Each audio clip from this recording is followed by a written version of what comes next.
There is a question that is frequently asked by meditators, that is when the Kundalini will awaken, when they will experience the meditation, especially those who are meditating for few years now and who have not yet experienced anything solid as of now. They are very curious to know why they are not experiencing meditation and how to activate the Kundalini, and whether there is any mistake that they are doing, that the meditation is not happening. So till the Kundalini is awakened, if you the meditation will be just a technique, and the experience of lesser thoughts, quieter mind will not be to a great extent. So all these experiences comes only on awakening of the inner consciousness, the inner power. So in spite of meditating for few years, why they are not able to feel the state of meditation, feel the state of samadhi, or they have not yet experienced the satori. If you are not very spiritual, if you are not yet done with life, not yet done with the desires, not yet done with the outer life, not yet done with the attachments, then you're not yet spiritual. Means the renunciation or sanyas has to happen so that the Kundalini awakens. Because the desires and attachments, they consume a lot of energy, and the persons with desires and attachments, their prana in the body moves in a certain direction, and only when through the experiences of life the person renounces all the worldly desires, all the attachments, and even the attachment with his own body and mind, and only then there is a possibility of awakening the Kundalini. And before that, even if you're practicing meditation for many years, of course you will have the meditation benefits of good health and calm mind and spiritual progress, but the actual awakening of the Kundalini, there is no shortcut to it. It has to happen naturally, and person has to, through his own experience, he has to come to a point where he is finished with all the desires. Not because some guru has said that, or because he wants to escape from the miseries, and before realizing something in his life, he is trying to escape through meditation, then also that is not possible.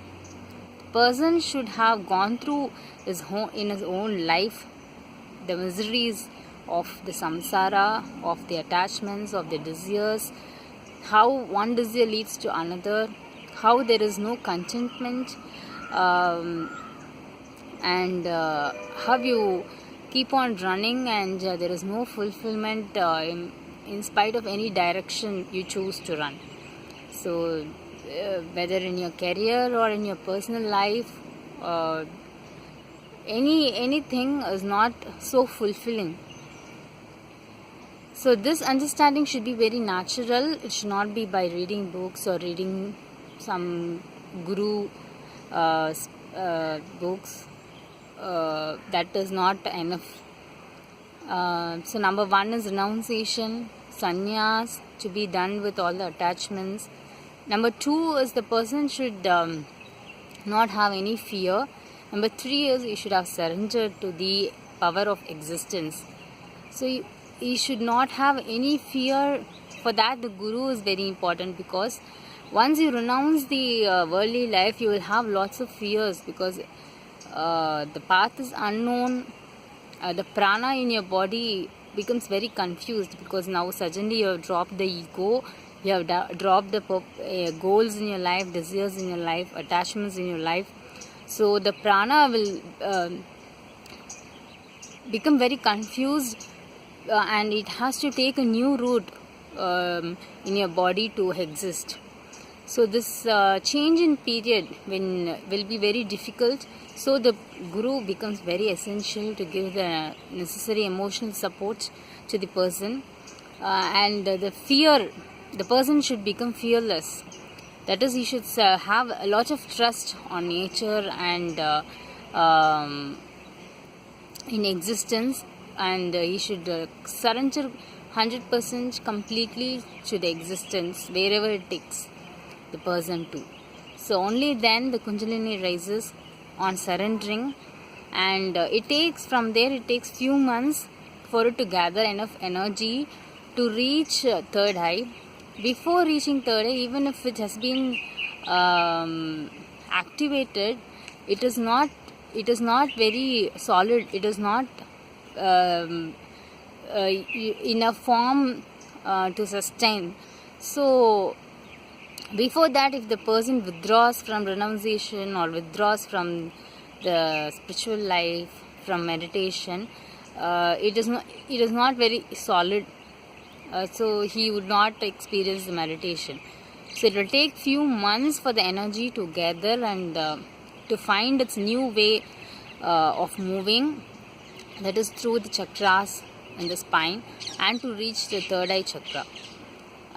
Once it reaches third eye, only then you will have the experience of no mind, of samadhi, satori, oneness with the nature, and not before that. So after surrendering, you need to give some time for nature to work on you, and that time is the very crucial period in the life of any sannyas, any spiritual aspirant, any seeker.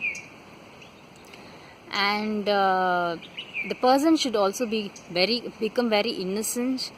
In that process also the guru helps a lot, because he convinces the individual to drop his mind, to become very innocent, to drop all the cunningness, all the crookedness that he has learned from the world. So these are the process of activating the Kundalini. Of course, the meditation technique helps, and Kriya helps, and the Guru helps. But before that, the renunciation and unattachment, all these are very important. Surrendering and innocence are equally important. Only then there is a chance of experiencing the states that the gurus are speaking about. And merely practicing a technique for how many years, it doesn't actually matter. I think this would have clarified to some extent. Thanks for watching this video also. Thank you.